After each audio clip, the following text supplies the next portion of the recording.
रुपाली चाकणकर नाशिक शहरात दाखल झाल्यात।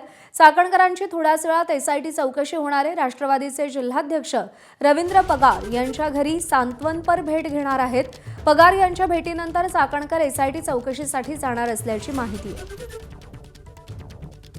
शुभम बोडके आपले प्रतिनिधी आपल्याला अधिक अपडेट देतील। शुभम, आज रुपाली चाकणकरांची चौकशी होणार आहे, नाशिकमध्ये त्या पोहोचलेल्या आहेत, काय अपडेट्स आहेत? आज जी माहिती मिळते, आज विशेष तपास पथकाच्या अधिकाऱ्यांसमोर नक्कीच आपण जर बघितलं तर रुपाली चाकणकर या नाशिक शहरामध्ये दाखल झालेल्या आहे। अजित पवार गटाचे जे जिल्हाध्यक्ष आहेत रवींद्र पगार यांच्या घरी त्या ठिकाणी आलेले आहेत। आपण जर बघितलं तर याच गाडीमधून रुपाली चाकणकर या नाशिकपर्यंत पोहोचलेल्या आहेत। MH12 ही गाडी आहे।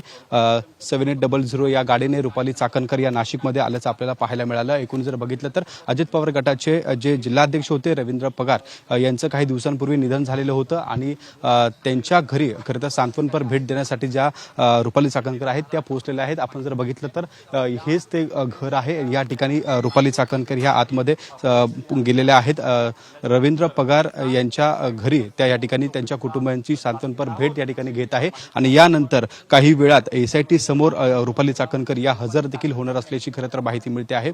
यामध्ये जर पाहिलं तर रुपाली चाकणकर या सकाळी पुण्याहून नाशिकच्या दिशेने निघालेल्या होत्या आणि याच वेळी एक MH15 गाडी देखील त्यांच्या सोबत होती। त्या गाडीमध्ये नेमकं कोण होतं ही माहिती अद्यापर्यंत मिळाली नाही। मात्र रुपाली चाकणकर या पहिल्यांदा त्यांची एक नियोजित जी भेट होती रवींद्र पगार यांच्या कुटुंबांसोबत, ती भेट या ठिकाणी घेत आहे आणि त्यानंतर ते एसआयटी चौकशीसाठी त्या ठिकाणी जाणार असल्याची माहिती मिळते। एकूण त्यांच्यासोबत त्यांच्या महिला सहकारी वकील देखील असल्याची माहिती मिळत आहे।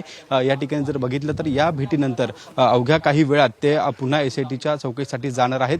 20 मिनिटं या ठिकाणी झालेले आहेत। रुपाली चाकणकर या ठिकाणी नाशिकमध्ये पांगरेमाळा या परिसरामध्ये या ठिकाणी पोहोचलेल्या आहेत। या भेटीनंतर त्या एसआयटी समोर जाणार असल्याची देखील माहिती मिळते आणि आज त्यांची एसआयटीकडनं चौकशी देखील होणार असल्याची माहिती सूत्रांनी दिली आहे। शुभम, धन्यवाद दिलेल्या माहितीसाठी। एबीपी माझा, उघडा डोळे बघा नीट।